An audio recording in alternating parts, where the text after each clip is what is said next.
다 같이 말씀 봉독하도록 하겠습니다. 예수께서 산에서 내려오시니 수많은 무리가 따르니라. 한 나병 환자가 나와 절하며 이르되 주여 원하시면 저를 깨끗하게 하실 수 있나이다 하거늘 예수께서 손을 내밀어 그에게 대시며 이르시되 내가 원하노니 깨끗함을 받으라 하시니 즉시 그의 나병이 깨끗하여진지라. 예수께서 이르시되 삼가 아무에게도 이르지 말고 다만 가서 제사장에게 내 몸을 보이고 모세가 명한 예물을 드려 그들에게 입증하라 하시니라. 아멘. 마태복음 강의 57번째 시간입니다. 마태복음 57회차인데요. 마태복음 8장 1절부터 4절의 말씀을 가지고 소원 성취라는 제목으로 함께 나누기를 원합니다. 부제목은 내가 원하노니입니다. 2018년이 앞으로 3주 남았습니다. 3주 있으면 2018년이었는데요. 특별히 2018년은 60년 만에 맞는 무술년이라고 합니다. 60갑자로 이루어져 있잖아요. 그 무술년인데 그 황금 개띠라고 해요. 무자가 이제 노란색, 그 황금색, 흙 이런 것을 의미하기 때문에 황금 개띠라고 합니다. 연말이 되거나 아니면 연시가 될 때 우리는 연하장을 쓰잖아요. 연하장을 씁니다. 여기서는 잘 안 하는데 한국에서는 연하장을 써서 친구들에게 또 지인들에게 또 기업끼리 이렇게 보내기도 합니다. 다음 화면 한번 보실까요? 연하장 보면 이런 근하신년 연하장도 있고요. 그 다음 한번 보실까요? 예, 새해 복 많이 받으세요. 뭐 이렇게 쓰기도 하는데요. 연하장 안에 펜으로 본인이 손글씨로 쓰는 게 대체적으로 어떤 내용이냐면 신년에는 아니면 새해에는 소원 성취하세요라는 말씀을 쓰죠. 그 안에 건강이 들어갈 수도 있고 뭐 여러 가지가 들어갈 수도 있습니다. 또 1월 1일 날 새해 첫날 그 새벽에는 주로 어디로 가죠, 사람들이? 예, 동해로 가서 해 뜨는 것 보러 가죠. 해돋이를 보러 갑니다. 일출을 보러 갑니다. 설날 새벽마다 일출로 유명한 장소들은 이렇게 인산인해를 이루고 아주 북적북적되죠. 이런 그림도 있고요. 또 다른 데 한번 보실까요? 다음 그림. 예. 잘 안 보이는데 사람들이 밑에 막 이렇게 줄지어 있습니다. 그 다음 한번 보실까요? 여기가 너무 밝아서 안 보이는데요. 사람들이 해 뜨는 거 보려고 이렇게 서 있습니다. 그 다음 또 한번 보여주십시오. 저렇게 해 뜨는 것을 보면서 저 사람들은 뭘 하나요? 소원 성취를 이렇게 기원하는 일들 하죠. 소원 성취를 기원합니다. 이렇게 했던 대로 유명한 곳이 어디냐면은 주로 강릉, 예, 또 아내랑 저랑 또 신혼여행 때 갔던 정동진, 또 뭐 태백산 이런 데입니다. 포항, 호미곶, 울산, 간절곶 이런 데가 해 뜨는 데로 유명합니다. 해돋이 장관을 보면서 사람들은 자기의 소원들을 이렇게 기원하는데요. 해마다 그때 되면은 뉴스 채널에 기자들이 찾아가서 거기에 모인 사람들한테 그 사람들 중에 한 명을 붙잡고 인터뷰를 하죠. 무슨 소원을 비셨나요? 이렇게 물어보면 뭐라고 대답하죠? 거의 틀에 박힌 이야기를 하는데요. 우리 가족의 건강과 행복을 빌었습니다라는 이야기를 하죠. 그 다음에 자녀들이 대학 입학할 자녀들이 있으면 자녀들이 좋은 대학 입학했으면 좋겠습니다. 취업할 자녀들이 있으면 좋은 직장에 취직하기를 원합니다. 이런 얘기들을 합니다. 오늘은 이 소원 성취와 관련된 설교의 내용입니다. 오늘 본문은 예수님께서 나병 환자를 고치시는 사건이잖아요. 그런 나병 환자를 고치시는 사건에 관한 것인데 오늘 본문을 보는 시각은 크게 이렇게 두 가지 시각으로 전통적으로 이렇게 교회에서 많이 설교가 되어졌는데요. 하나는 예수님의 치유 능력에 초점을 맞추는 겁니다. 당시 나병은 지금도 어려운 병이지만 고치기가 당시 나병은 고칠 수 없는 병이었죠. 그런 나병을 고치시는 예수 그리스도의 능력에 초점을 맞춥니다. 그러면서 고침받아라, 나음 입어라 여기에 포커스가 맞추게 되죠. 한때는 제가 어릴 때만 해도 기도원에 푹적푹적했습니다. 한월산 기도원, 오산리, 순복음 기도 이런데 병자들이 엄청 많았었죠. 고침을 받기 위해서 사람들이 아주 많이 모이고 그랬었습니다. 한 5, 6년 전에 유명했던 아말금이 그다음에 또 충치를 금리로 바꾸는 그런 기적들에 대한 것들, 또 신사도운동 이렇게 해서 예수님의 그 능력, 기적 이런 것들을 체험하는 것이 참 믿음인 양 소개하는 그런 운동들도 있었습니다. 이렇게 보는 시각이 있고요. 또 한 시각은 어떤 거냐면 예수님의 기적에 포커스를 맞춘 게 아니라 나병 환자에게 포커스를 맞춥니다. 그럼 어떻게 되죠? 나병 환자가 무리를 뚫고 나와 예수님 앞에 나온 믿음에 포커스를 맞추게 되죠. 나병 환자는 무리 가운데 있을 수 있었나요? 없었습니다. 거기 있는 거 나병 환자라는 거 알면 사람들이 가만히 안 두죠. 생명을 위험을 무릅쓰고 군중을 뚫고 나가서 예수님 앞에 나아가는 나병 환자의 믿음에 포커스를 맞춰서 너희가 원하는 소원을 성취하려면 어떤 거 갖고 있어라? 이런 나병 환자의 믿음 갖고 있어라 라고 저희가 많이 배워왔습니다. 저는 이 본문을 해석을 좀 다른 시각에서 해석하려고 하는데요. 그 본문을 보는 그 다른 시각을 지금부터 소개해 드리도록 하겠습니다. 오늘 본문 8장 1절을 한번 보시면요. 본문은 이렇게 시작하죠. 예수께서 산에서 내려오시니 이렇게 시작합니다. 마태복음은 몇 편의 강론이 있었다고 말씀드렸죠? 있다고? 5편의 강론이 있고요. 그 강론 중에 첫 번째 강론이 뭐였냐면 산상수훈이라고 말씀을 드렸죠. 이 산상수훈의 결론이 지난 시간에 함께 나눴던 말씀입니다. 바로 위의 구절인 7장 29절을 보시면 이렇게 되어져 있죠. 이는 그 가르치시는 것이 권위 있는 자와 같고 그들의 서기관들과 같이 아니함 일러라. 마태는 뭐라고 이야기하냐면 산상수훈에 대한 평가를 사람들은 산상수훈을 듣고 난 다음에 서기관과 바리새인의 가르침과는 다르다라고 생각했다고 하죠. 그분의 가르침은 권위가 있었다라고 이야기합니다. 근데 이 권위가 헬라어로 뭐라고 했냐면 엑수시아라고 말씀드렸죠. 어떤 힘이라고 했죠? 아주 강력한 힘, 아주 큰 능력. 마치 누가 누구 앞에 서 있는 것처럼 개가 호랑이 앞에 서 있어서 어쩔 줄 모르고 짖지죠. 멍멍멍 이렇게 짖지도 못하는 그런 두려움 안에 있는 그런 모습이라고 말씀을 드렸었죠. 그렇습니다. 이렇게 능력 있는 예수님의 말씀이 선포되어지고 그분이 산에서 내려오십니다. 그러니까 수많은 무리가 따르죠. 수많은 무리가 따릅니다. 아마도 어중이 떠중이 다 모였을 것 같아요. 어중이 떠중이 다 모였는데 그들이 예수님 앞에 이렇게 모인 이유가 뭘까요? 왜 그들은 예수님 앞에 모였을까요? 그들의 소원을 성취하기 위해서 모였겠죠. 그들 중에 어떤 사람들이 있을 겁니다. 이 로마 제국 뒤엎어버리고 이스라엘의 민족적 이스라엘의 회복, 다윗 왕, 솔로몬 왕 때 누렸던 그 영광을 우리가 누려보자. 그리고 그때 내가 그 왕국에서 한 자리 하리라.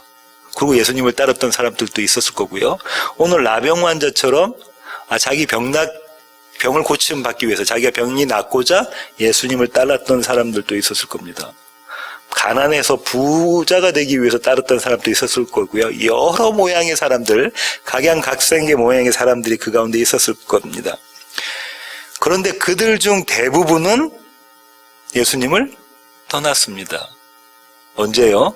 십자가 밑에서 예수님을 다 떠나고요. 십자가 밑에서는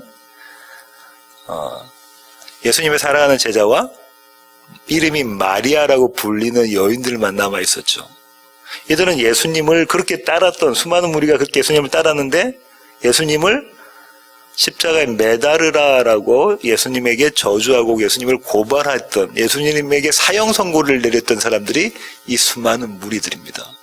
여기서 우리가 알아야 될 거는 우리는 저 수많은 무리와 달라라고 생각하시면 안 되고요. 이 수많은 무리 가운데 누가 있다는 거죠? 성도가 있다는 겁니다.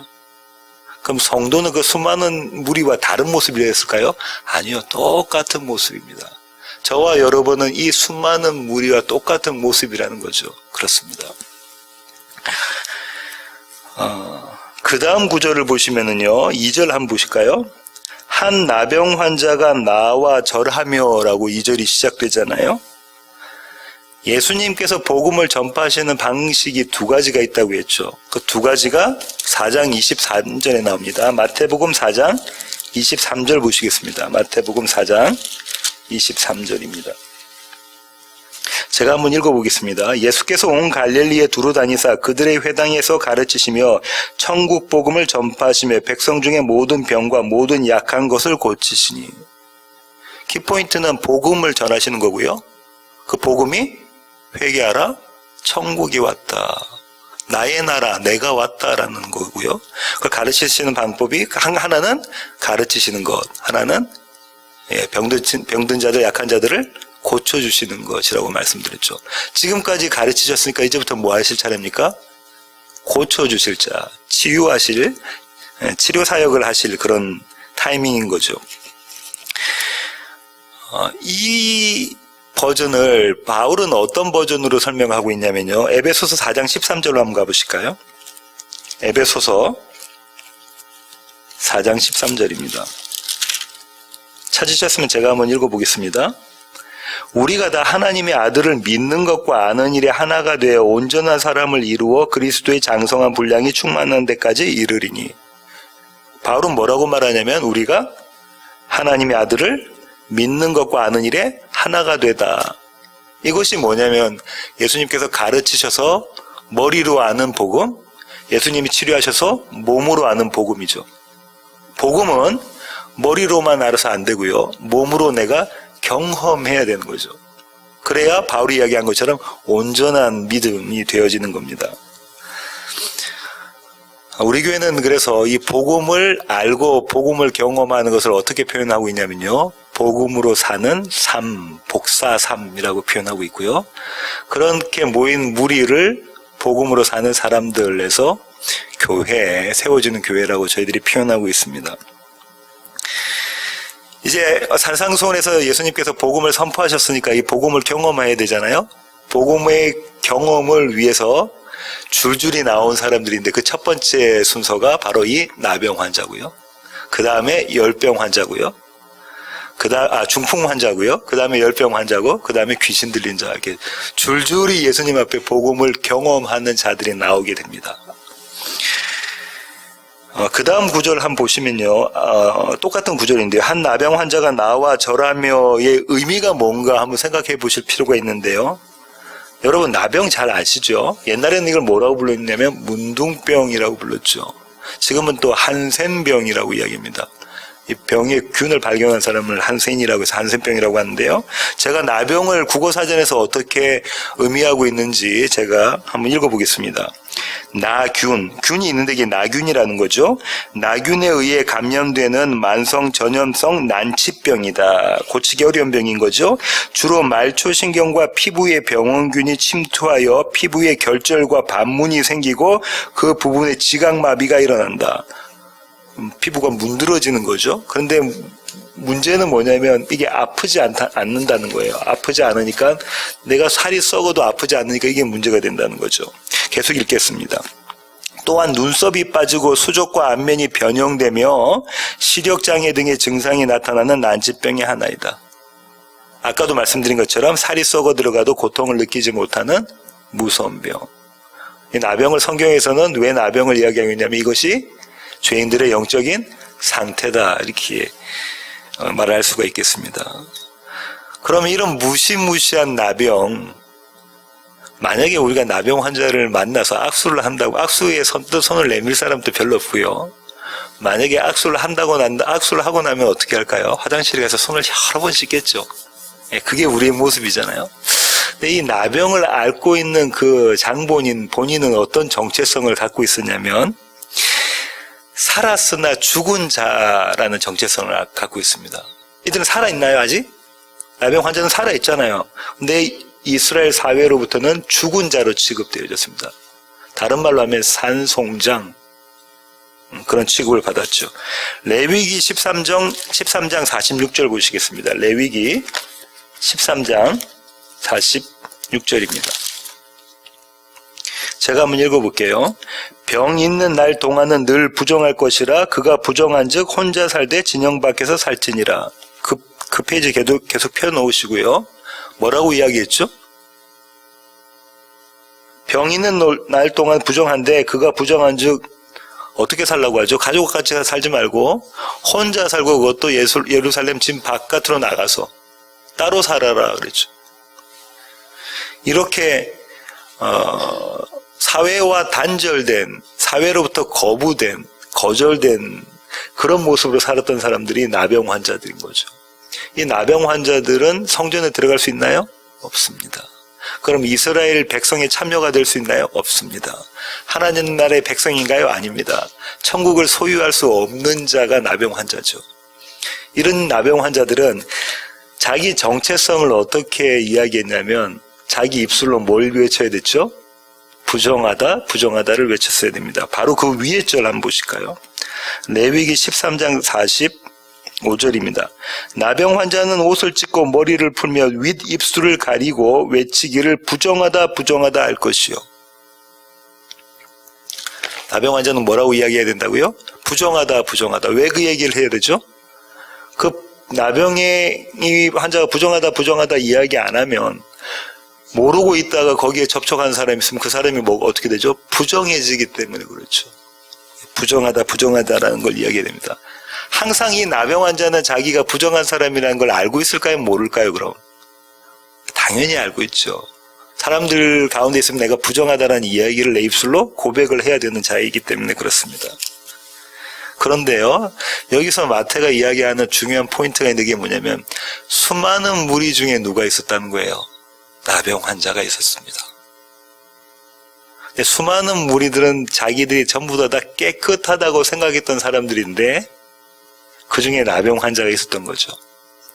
그러면 마태가 이 사건을 통해서 말하고 싶은 건 뭐냐면 그 수많은 무리가 다 무슨 환자다? 나병 환자다. 깨끗하지 못한 자들이었다라는 것을 고발시키기 위해서 이 구절을 쓴 겁니다. 그 다음 보시면요, 2절 하반절 보시면요, 그 나병 환자가 예수님 앞에 나와서 뭐라고 이야기하냐면 이렇게 이야기하죠.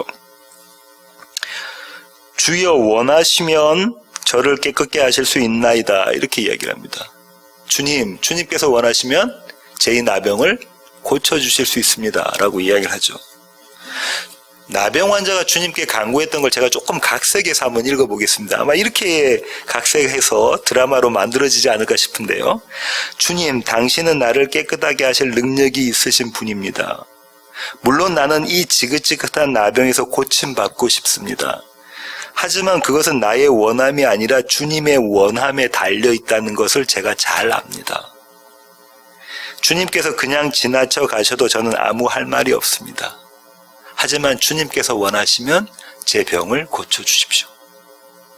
한번 각색하면 이렇게 되지 않겠습니까? 내가 나의 원함으로, 나의 소원으로 내 꿈이 성취될 수 없음을 내가 너무나 잘 압니다. 하지만 주님이 만약에 원하시고 계시다면 그 꿈이 이루어질 것으로 제가 믿습니다라고 지금 고백하고 간구하고 있는 거죠. 요청하고 있는 겁니다. 성경은 이 나병 환자의 구함, 이 간구를 예배라고 이야기합니다. 나의 어떠함을 아는 것, 그리고 하나님의 어떠하심을 아는 것, 그게 예배입니다. 나는 어떤 사람이죠? 나는 피조물이에요. 창조됨을 당한 자죠. 나는 죄인입니까? 예. 나는 어떤 자입니까? 나는 가능하지 못하고 불가능한 자입니다. 반대로 하나님은 창조주시고요. 하나님은 나를 만드시고 지으신 분이시고요. 그분에게는 불가능함이 없으신 분이죠. 그분은 선과 의만 있으신 분이잖아요. 그것을 아는 것, 그것이 예배입니다. 지금 이 나병 환자는 그걸 알고 있어요. 나의 원함대로는 안 되고 하나님께서 원하시면 그 일이 이루어질 겁니다라고 고백을 하고 있잖아요. 이게 뭐냐면 머리로 알고 몸으로 아는 겁니다. 예수 그리스도가 우리의 참 구원자고 나의 주인이시라고 고백하는 것, 머리로만 아는 게 아니라 몸으로도 이렇게 아는 것을 우리는 예배라고 이야기하죠. 이 예배를 고백했던 선지자가 있는데요. 그 사람의 이름이 이사야입니다. 이사야 6장 1절부터 7절을 보시겠습니다. 이사야 6장 1절부터 7절. 제가 한번 읽어보겠습니다. 우시야 왕이 죽던 해에, 우시야 왕은 나병이 걸려서 죽습니다. 그죠? 교만해서 자기가 제사장의 역할, 그 사명을 감당하려고 했다가 나병에 걸리게 되죠. 이 나병에 걸렸던 우시아 왕이 죽던 해에 내가 본 적 이사야입니다. 주께서 높이 들린 보좌에 앉으셨는데 그의 옷자락은 성전 가득하였고 스랍들이 천사들이 모시고 섰는데 각기 6날개가 있어 그 둘로는 자기의 얼굴을 가리었고 그 둘로는 자기의 발을 가리었고 그 둘로는 날며 서로 불러 이르며 거룩하다 거룩하다 거룩하다 구별됐다 구별됐다 구별됐다라는 말씀이죠. 만군의 여호와여 그의 영광이 온 땅에 충만하다 하더라. 이같이 화답하는 자의 소리로 말미암아 문지방의 터가 요동하며 성전의 연기가 충만한지라. 그때에 내가 말하되 화로다 나여 망하게 되었도다. 나는 입술이 부정한 사람이요 나는 입술이 부정한 백성 중에 거주하면서 만군의 여호와이신 왕을 배웠음이로다 하였더라. 이사야가 뭐라고 이야기하죠? 부정하다 부정하다. 자기가 어떤 자라는 거예요? 자기 무슨 환자라는 거예요? 내가 나병 환자다라고 이야기하는 거죠. 내가 내 죄 때문에 썩어 문드러진 자구나라를 고백하는 거죠. 하나님의 어떠하심을 보고 나의 어떠함을 본 자가 고백하는 것이 부정하다 부정하다입니다. 이게 예배입니다. 우리는 착각을 하는데요. 눈물 쏟으면서 찬양하면은 이게 참 예배인 것 같고요. 분의 격게 우리 감당하기보다 훨씬 더 많은 11조나 예물을 하면 헌금을 하면 우리가 예배인 것 같고요. 힘들고 어렵고 막 이렇게 위험한 곳에 선교하러 나가면 그게 예배인 것 같고 그게 예배가 아니란 말씀이 아닙니다. 그게 다 예배인 것처럼 착각을 합니다. 나와 맞는 코드의 찬양이 들려나면 막 내가 감정이 좋아지면 그게 예배인 것 같고요. 그렇지 않습니다. 예배는 어떤 게 예배입니까? 나의 어떠함을 알고 하나님의 어떠하심을 아는 것. 이사야의 고백, 이 나병 환자의 고백이 예배입니다. 이 예배에 우리가 드릴 수가 있나요? 우리는 이런 얘기들을 하잖아요. 참 예배자가 되어라. 너희는 예배에 집중하고 예배에 초점을 맞춰서 참 예배자가 되어라라고 이야기하는데요. 예배자가 되는 것의 주체는 저와 여러분에게 있지 않습니다. 그 착각이에요. 예배는 하나님이 은혜 베푸신 자만 드릴 수 있는 게 예배입니다. 하나님의 은혜가 있어야 나의 죄인됨을 알고 내가 부정하다 부정하다를 고백할 수 있기 때문에 그렇습니다. 바라기는 세워지는 교회의 모든 지체들은 하나님의 이 은혜로 참 예배자가 되기를 원합니다. 그 다음에 나병 환자가 이렇게 얘기했잖아요. 주님께서 원하시면 내 병이 깨끗해지겠습니다. 그러니까 주님 뭐라고 말씀하시죠? 그래 내가 원한다라고 말씀하시죠. 내가 원해. 이 내가 원함이 다른 말로 표현하면 하나님의 은혜라고요. 좀 전에 제가 예배 말씀드렸잖아요. 내가 나병 환자의 원함으로 드릴 수 없는 게 예배라는 거예요. 하나님의 원함, 예수 그리스도의 원함으로만 드릴 수 있는 게 예배라는 거예요. 그래서 그게 은혜가 되어집니다. 주님께서 뭐라고 말씀하시죠? 깨끗함을 받아라. 예배 드리는 그 순간에 저와 여러분 깨끗함을 받습니까? 예, 받습니다. 왜요? 주님이 원하시거든요. 주님이 원하신다고요. 너 깨끗함 받아. 너 깨끗함 받아. 주님이 원하시기 때문에 우리가 깨끗해지고 이 참 예배자가 되는 거지. 우리의 원함이 아니라고요. 이 깨끗함을 받는 방법을 주님은 어떻게 하셨냐면요. 이렇게 하셨는데요. 제가 한번 3절 읽어볼게요. 예수께서 손을 내밀어 그에게 대시며 이 방법을 하셨어요. 학자들은 이렇게 이야기합니다. 그랜트 오스본이라는 학자는 이렇게 이야기하는데요.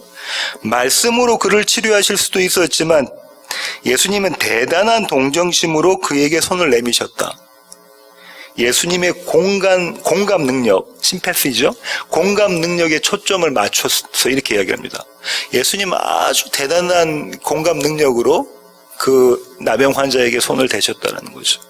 예, 맞는 얘기인데요. 그거는 좀 깊이가 좀 얕은 이야기입니다. 예수님의 동정심과 사랑은 어느 정도 깊이 있는 거냐면 이런 거죠. 부정한 자에 접촉하면 그 사람 또 부정해집니까? 예, 부정해집니다. 나병 환자에 접촉하면 그 사람 또 나병 환자가 되는 거잖아요. 이 얘기는 뭘 얘기하는 거냐면요. 레위기에 들어가서 한번 찾아보겠습니다. 레위기 1장 1절부터 9절 한번 보실까요? 저와 여러분이 그냥 이렇게 지루하게 보는 레위기가 사실 지루한 레위기가 아닙니다. 1장 1절부터 9절 한번 제가 읽어볼게요. 여호와께서 회막에서 모세를 부르시고 그에게 말씀하여 이르시되 이스라엘 자손에게 말하여 이르라. 너희 중에 누구든지 여호와께 예물을 드리려거든 가축 중에서 소나 양으로 예물을 드릴지니라. 그 예물이 소의 번제이며 흠없는 수컷으로 회막 문 앞에서 여호와 앞에 기쁘게 받으시도록 드릴지니라. 그는 번제물의 머리에 뭐하라고 하죠? 안수할지니 그를 위하여 기쁘게 받으심이 되어 그를 위하여 속죄가 될 것이라. 9절 그 내장과 정광이를 물로 씻을 것이요 제사장은 그 전부를 제단 위에 불살라 번제를 드릴지니 이는 화제라 여호와께 향기로운 냄새니라. 지금 뭐 얘기하고 있냐면 우리가 예수님 앞에 죄사함을 우리가 하나님 앞에 죄사함을 받기 위해서 제사를 드릴 때에 희생 제물 있잖아요. 그 희생 제물에다 뭐 하라는 거예요? 제사장이 안수하라라는 거죠. 그러면 그들의 죄가 그 희생 제물에게 전가되는 거죠. 희생 제물은 왜 죽죠? 죄인들의 죄 때문에 죽게 되는 거죠. 이걸 또 자세히 설명해 놓은 데가 조금 더 넘기셔서 레위기 16장 21절부터 22절 보시겠습니다.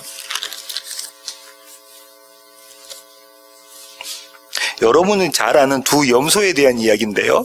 한 염소는 희생제물로 들려질 염소고 한 염소는 아사살의 광야로 보내질 염소잖아요. 21절부터 22절 보시겠어요.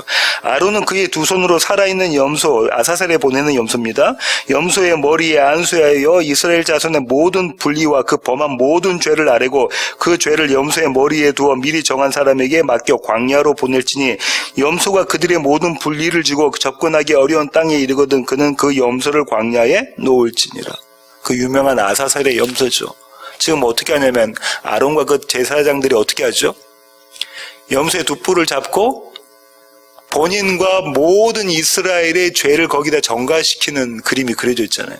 그럼 이 아사살의 염소는 광야로 갈 때 누구의 죄를 갖고 가죠? 이스라엘의 죄를 짊어지고 광야로 걸어가는 모습인 거죠. 그래서 그 광야에서 죽게 됩니다. 예수님께서 지금 나병 환자에게 손을 내미시는 건, 그에게 접촉하시는 것은 내가 아사셀의 염소고 내가 너희들이 해마다 드렸던, 대속죄일에 해마다 드렸던 그 희생제물이 바로 나야.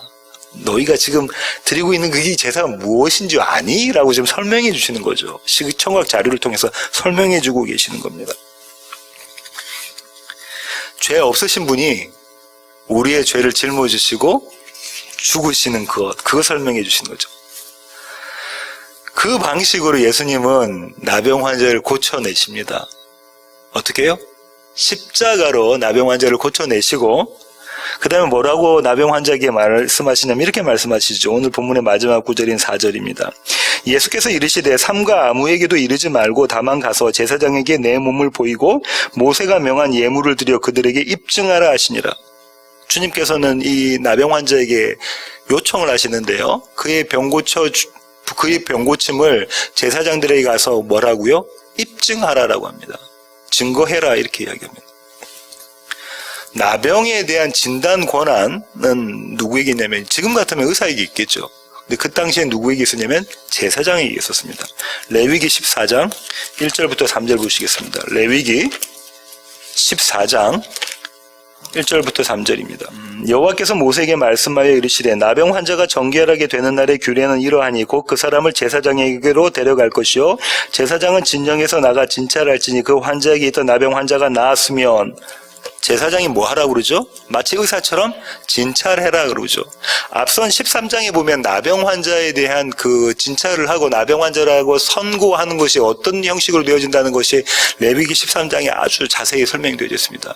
지금 14장은 너희가 그 나병 환자에서 고침을 받았다면 혹시 나병이 나았다면 이렇게 진단을 받아라라고 그 절차를 설명해 주고 있는 게 14장이거든요. 그에게 가서 너희의 깨끗함을 증거하라라고 주님께서 말씀하셨잖아요. 그런데 성경에 보면 나병 환자가 나음을 입은 사건이 딱 두 군데 있어요. 나병 환자가 걸렸던 사람들이 누군가요? 이스라엘 백성 중에서 누가 있냐면 물론 이방 여인이지만 이스라엘 백성이죠. 모세의 누나 미리암. 그 미리암이 누구에게 대들었죠? 모세에게 대들었다는 건 누구한테 대든 겁니까? 하나님께 대들게 되죠. 그때 그 교만한 미리암에게 나병이 생기죠. 그러니까 누가 간구합니까? 그의 동생 모세가 간구합니다. 그러니까 주님 뭐라 하시죠? 일주일 동안 집 밖에 있다가 다시 들어와. 그동안 이스라엘이 움직이질 않습니다. 그 미리암을 기다렸다가 미리암이 들어오니까 같이 움직이죠. 두 번째 그 나병 환자가 나는 사건이 있는데 그 사건은 엘리사와 연관이 되어져 있습니다. 누구를, 이방 그 장군이었던 누구를 고쳐주죠? 나만 장군을 고쳐주죠. 어디서 고쳐줍니까? 요단강에서. 요단강에 뭐 하라죠? 7번 들어갔다 나와. 그러니까 그의 살이 어린아이의 살처럼 깨끗하게 나음을 받는 이 두 군데 사건 말고는 없거든요, 성경에. 그런데 만약에 이 나병 환자가 예수님께로부터 고침을 받고 제사장들에게 갔어요. 그리고 이 몸을 보여줘서 제사장들이 진찰을 했는데 나았으면 이건 난리가 나는 거죠. 난리가 나는 사건인 겁니다. 자기들은 한 번도 이런 사건을 보지 못했을 거 아닙니까? 말로만 듣던 사건을 자기들이 직접 보니까 난리가 났겠죠. 주님이 뭐라고 나병 환자에게 이야기하시냐면 이렇게 이야기합니다. 네가 제사장들에게 가서 네 몸을 보이고 적합한 예물을 드리는 걸로 그들에게 증거를 해라. 그 예물이 뭔가 보면요. 이것도 또 의미가 있는데요. 펴놓으신 레위기 14장 4절부터 7절을 한번 보실까요? 4절 제가 한번 읽어볼게요. 제사장은 그 정결함을 받을 자를 위하여 명령하여 살아있는 정결한 새 2마리와 백향목과 홍색실과 우슬초를 가져오게 하고 제사장은 또 명령하여 그 새 하나는 흐르는 물 위 질그릇 안에서 잡게 하고 다른 새는 산채로 가져다가 백향목과 홍색실과 우슬초와 함께 가져다가 흐르는 물 위에서 잡은 새의 피를 찍어 나병에서 정결함을 받을 자에게 7번 뿌려 정하다 하고 그 살아있는 새는 들에 놓을지며. 새 2마리를 잡았다가요. 그 다음에 한 마리는 희생제물로 드리죠. 그 피를 나병 환자에게 뿌립니다. 그 다음에 이 또 한 마리 새는, 살아있는 새는 놓아주죠. 근데 여기에 등장하는 것들을 보시면 이렇습니다. 첫날에 등장하는 게 새 2마리, 백향목, 홍색실, 우슬초. 요 정도 단어들이 나오면은 미리 짐작을 하셔야 되는데요. 백향목은 어디에 쓰는 나무인가요? 성전 지을 때 쓰는 나무죠. 물론 왕궁 지을 때도 마찬가지지만요. 그 다음에 나와 있는 홍색실은 무엇과 관계 있나요? 성전의 장막. 예. 그 다음에 제사장의 에봇 지을 때 쓰는 실이 홍색실입니다. 여호수아에서는 이 홍색실을 어떻게 표현하고 있죠? 누가 구원받을 때 이 홍색 로끈을 냈죠? 기생? 라합이 구원받을 때 이 빨간 줄을 들이우는 걸로. 이 홍색실이 의미하는 게 뭘까요? 예, 십자가, 저와 여러분의 구원을 의미하고 있는 거죠. 그 다음 우슬초는 언제 처음 사용됐죠? 패스오버, 유월절 때, 어린 양의 피를 잡아다가 문지방에 이렇게 바를 때 썼던. 계속해서 이런 장면들이 그 모세 오경에 계속해서 등장합니다. 그럼 지금 뭐 얘기하고 있냐면 이 나병 환자의 고침 받았다라는 게 뭘 의미하고 있어요? 예수 그리스도의 십자가의 사건을 상징하고 있는 거라고요. 또 한 가지 의미 있는 거는요. 그 다음에 정결의식을 하는데요. 계속해서 레위기 14장입니다. 8절부터 제가 읽어볼게요. 정결함을 받는 자는 그의 옷을 빨고 모든 털을 밀고 물로 몸을 씻을 것이라. 그리하면 정하리니 그 후에 진영에 들어올 것이나 자기 장막 밖에 1회를 머물 것이요. 7째 날에 그는 모든 털을 밀되 머리털과 수염과 눈썹을 다 밀고 그의 옷을 빨고 몸을 물에 씻을 것이라. 그리하면 정하리라. 물에서 깨끗하게 씻김을 받는 장면이 그려져 있다 그러죠? 신학자들은 이것을 침례와 연관시켜서 이야기를 하고요. 침례라는 건 뭡니까? 거듭남에 대한 이야기인 거죠. 예수 그리스도의 성령의 생수, 그죠? 예. 생명의 물로 말미암아 거듭남에 대한 그림이 그려져 있는 거죠. 이장호 목사님은 참 아주 중요한 의미 있는 관찰을 하셨는데 그게 뭐냐면요. 레위기 14장 10절부터 20절 가운데 있는 구절들인데 그 중에서 제가 한번 14절만 한번 읽어볼게요.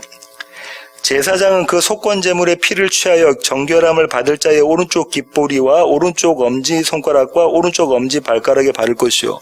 제사장이 지금 뭐를 하라고 하냐면 희생제물의 피를 어디다 바르라고 하죠? 누구의 몸에? 나병 환자의 몸에다가 지금 바른다 그죠? 그러면서 완전 정결한 의식을 하잖아요. 이 예식이 똑같은 것이 어디에 쓰여져 있는데요. 조금 더 앞에 나가셔서 레위기 8장 23절 한번 보세요. 레위기 8장 23절. 제가 한번 읽어보겠습니다. 22절부터 읽어볼게요. 또 다른 수장 곧 위임식의 수장을 드릴새 아론과 그의 아들들이 그 수장의 머리에 안수하며 모세가 잡고 그 피를 가져다가 아론의 오른쪽 깃뿌리와 그의 오른쪽 엄지손가락과 그의 오른쪽 엄지발가락에 바르고 아론의 아들들을 데려다가 모세가 그 오른쪽 깃뿌리와 그들의 손의 오른쪽 엄지손가락과 그들의 발의 오른쪽 엄지발가락에 그 피를 바르고 또 모세가 그 피를 제단 사방에 뿌리고. 지금 누구의 위임식인가요?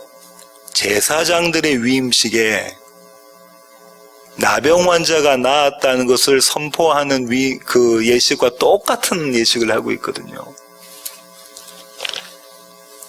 저는 이렇게 생각하는데 이 두 가지가 똑같다는 것은 지금 뭐 얘기하고 있냐면 누가 참 제사장인가 물어보는 거죠. 예, 그렇습니다. 누가 참 제사장이라고요? 예수 그리스도가 참 제사장이다. 이거 설명하고 싶은 거죠.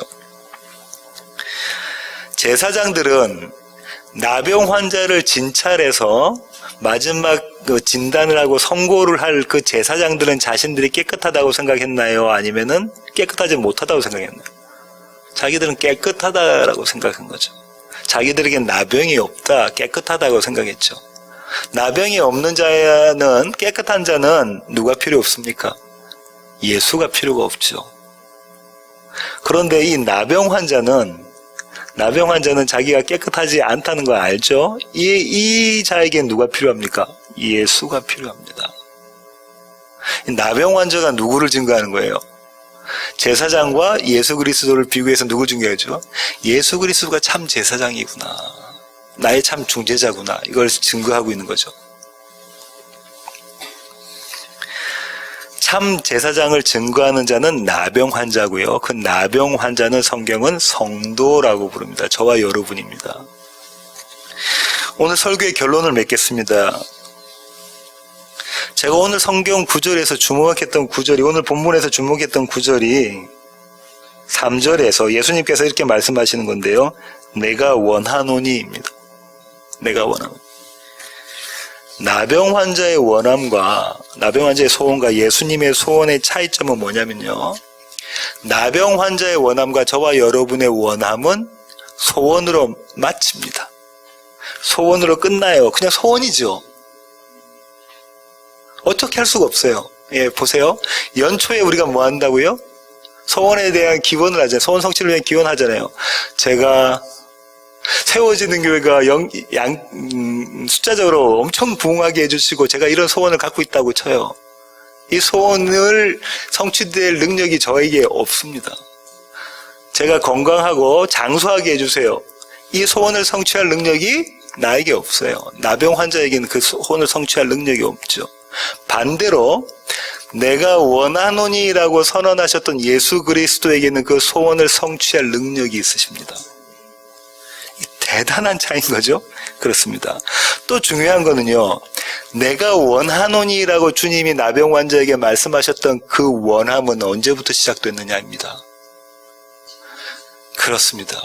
이게 여러분과 제가 예수 그리스도의 사랑에 전율해야 되는데, 주님이 지금 역사적으로는 나병 환자를 앞에 두시고 내가 원하노니 네가 깨끗해져라라는 그 소원은 언제부터 품으셨냐면 저와 여러분이 만들어지기도 전에, 이 세상이, 저와 여러분이 눈에 보이는 이 만물이 만들어지기도 전에 삼위일체 하나님 마음속에 품으셨던 소원이라는 거예요. 이 전율이 느껴져야 돼요. 이 사랑으로 지금 뭐라고 하신다고요? 나병 환자를 보시고 내가 원하노니 이 말씀을 하고 계신다고요. 도대체가 표현할 수 없는 사랑입니다. 그죠? 우리의 말로는, 우리의 언어로는 어떻게 표현할 수 없는 이 말, 이 사랑, 그 사랑을 담으시고, 아까 어떤 신학자가 이야기하는 그 얄팍한 동정심이 아니라 창세 전부터, 저와 여러분이 만들어지기도 전부터 갖고 계셨던 그 사랑으로 내가 원하노니 네가 깨끗해져라라고 말씀하시는 겁니다. 그게 에베소서 1장 4절에 있는 말씀이시죠. 찾아보겠습니다. 에베소서 1장 4절입니다. 제가 한번 읽어보겠습니다. 곧 창세전에 그리스도 안에서 우리를 택하사 우리로 사랑 안에서, 이 사랑입니다. 내가 원하노니 이 사랑. 이 사랑 안에서 그 앞에서 거룩하고 흠이 없게 하시려. 우리가 다 나병 환자라니까요. 우리가 다 나병 환자인데 네가 깨끗해져라. 네가 깨끗해져라. 이 말씀하시고 소원을 그 창세전에 품고 계셨던 삼위 하나님. 하나님은 이 소원을 어떤 방식으로 성취하시냐면요. 예. 그 일을 위해서 예수님이 이 땅에 오셨습니다. 그리고 십자가에서 다 이루었다라는 말씀으로 이 소원을 성취해내시죠. 십자가는 소원 성취의 사건입니다. 창세전 소원 성취의 사건입니다. 오늘도요, 이미 성취된 이 소원을 저와 여러분의 삶 가운데 하나님은 성취해 나가십니다. 이게 좀 모순적으로 들리겠지만요, 이미 완성된 그 성취하신 하나님의 소원이 오늘 저와 여러분의 삶 가운데 성취되어 나가는 거예요. 이 성취되어 나간다는 건 뭘 의미하냐면요, 조금씩 발전해서 성취되어 간다는 게 아니라 저와 여러분이 그 하나님의 사랑을 깨달아 간다는 거예요. 이미 완성됐어요. 다 성취됐어요. 근데 저와 여러분이 나는 나병 환자인지 모르는 자들이 내가 나병 환자인지 맞네요를 하나 깨달아 가는 그 자리가 저와 여러분의 인생입니다. 우리의 소원은 그저 소원이지만 하나님의 소원은 곧 성취이십니다. 매일매일 이미 성취된 이 소원을 철저히 깨달아 가시는 세워지는 교회 모든 교회 가족이기를 원합니다. 여러분은 하나님의 소원 성취 되신 분들입니다. 기도하시겠습니다. 하나님, 그렇습니다. 하나님, 우리가 나병 환자인지 몰랐습니다. 하지만 하나님께서 산상순이라는 말씀을 통하셔서 우리가 나병 환자인지를 알게 하시고, 그래서 하나님 앞에 불러내시고 예수 그리스도로 말미암아 내가 원하노니 너희가 깨끗하라라는 말씀을 듣게 하셨습니다. 하나님, 이것이 은혜입니다. 창세전부터 우리를 향해서 갖고 계셨던 그 하나님의 소원이 오늘 우리의 삶 가운데 성취되는 것을 우리로 하여금 날마다 깨달아 알게 하시니 주님, 그것이 은혜입니다. 이 은혜에 감격하며 하루하루의 삶을 살아가는 우리 세워지는 교회 모든 가족들에게 주님, 저희들을 붙잡아 주십시오. 이제는 우리 주 예수 그리스도의 놀라우신 구원의 은혜와 하늘 아버지 크고 극진하신 사랑과 우리 안에 내주하셔서 하나님의 소원 성취를 이루어 가시는 성령님의 충만하심이 이제 주님 앞에 머리 숙인 세워지는 교회 모든 가족들 머리 위에 이제로부터 영원토록 함께 하시기를 예수 그리스도의 귀하신 이름으로 간절히 축원하옵나이다. 아멘.